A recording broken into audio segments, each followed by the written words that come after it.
देखिए, पश्चिम बंगाल में हिंसा की तस्वीरें सामने आ रही हैं और एक बार फिर से मुर्शिदाबाद से आगजनी की तस्वीरें सामने आई है, जहां पर बड़े स्तर पर हिंसा को अंजाम दिया जा रहा है वक्फ के विरोध की आड़ में।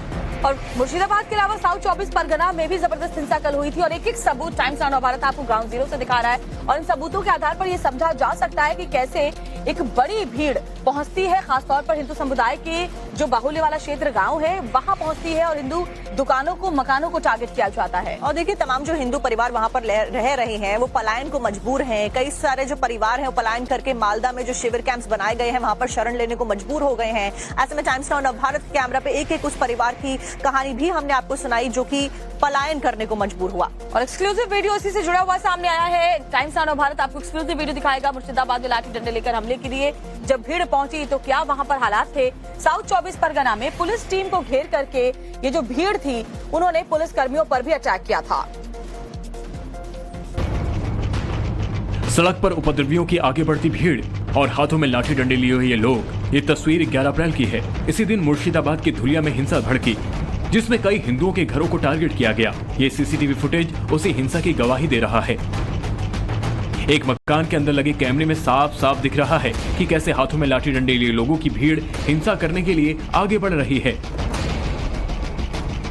अब इस तस्वीर को देखिए और समझिए कि इस भीड़ को कितना ज्यादा उकसाया गया होगा कि इस हिंसा में बड़ों के साथ साथ बच्चे भी शामिल हो गए।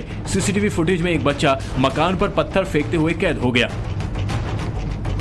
भीड़ ने न सिर्फ 11 तारीख के दिन यहाँ हिंसा की बल्कि हिंदुओं के घरों को चुन चुन कर टारगेट किया। उपद्रवियों ने घरों पर पत्थर बरसाए। आरोप है कि जिन घरों के बाहर भगवान की मूर्ति लगी थी या स्वास्तिक का चिन्ह बना था, इन लोगों ने उन्हीं घरों में सबसे ज्यादा तोड़फोड़ की।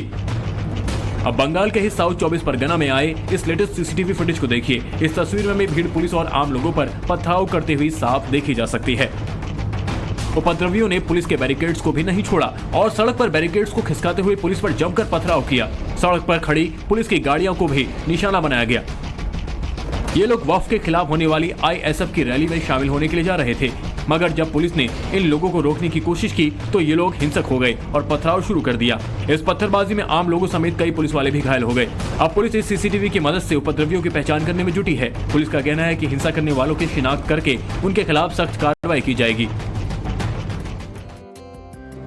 और साउथ 24 परगना के अलावा सबसे ज्यादा हिंसा कहीं हुई तो वो हुई मुर्शिदाबाद में और इससे जुड़ी हुई बड़ी खबर आपको बता रहे हैं। NHRC की टीम आज मुर्शिदाबाद पहुंचेगी और वहां जो लोग हैं उनसे बातचीत करके रिपोर्ट बनाएगी। टीम को आदेश दिया गया है कि उन सभी इलाकों में जाए जहां पर हिंसा की तस्वीरें सामने आई थी, जहां से और जहां पर खास करके मुर्शिदाबाद में हिंसा फैलाई गई थी उसके ऊपर संज्ञान लिया गया है और एक रिपोर्ट तैयार करने को कहा गया है, जिस रिपोर्ट के ऊपर एक्शन भी होता हुआ नजर आएगा आने वाले दिनों में। तो राष्ट्रीय मानवाधिकार आयोग की टीम आज पहुंचने वाली है मुर्शिदाबाद। उन इलाकों में जाएगी जहां हिंसा फैलाई गई थी वक्फ संशोधन कानून के विरोध के नाम पर और उन जगहों पर जाकर के उन लोगों से बातचीत करेगी ये टीम कि आखिर क्या हुआ था, कैसे भीड़ यहाँ पर इकट्ठा हुई थी, आई थी, क्या हालात वहाँ पर बने थे, हर चीज की रिपोर्ट तैयार की जाएगी। आयोग ने ये फैसला शिकायत दर्ज होने के बाद में लिया है, जिसमें कहा गया है कि कानून के खिलाफ में विरोध के बीच इलाके में पिता पुत्र की भी हत्या की गई थी।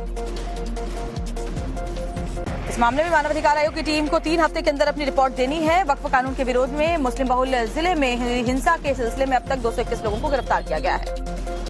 और देखिए, वक्फ के कानून बनने के बाद में लगातार जो सियासी पारा है वो बहुत उबाल पर नजर आ रहा है। ऐसे में पश्चिम बंगाल की अगर बात की जाए तो पश्चिम बंगाल में ममता बनर्जी की सरकार है। ममता बनर्जी का बयान सामने आया है। उन्होंने एक बार फिर से ये कहा है कि वक्फ कानून को पश्चिम बंगाल में लागू नहीं किया जाएगा। बंगाल में वक्फ पर हो रही हिंसा के बीच ममता बनर्जी लगातार इस तरह की बातें कह रही हैं। पश्चिम बंगाल में किसी भी हाल में कानून को लागू नहीं होने देंगी और इसको लेकर मुफ्तियों के साथ ममता बनर्जी आज बैठक भी करने वाली है। इसी से जुड़ी हुई एक रिपोर्ट आपके सामने रखते हैं।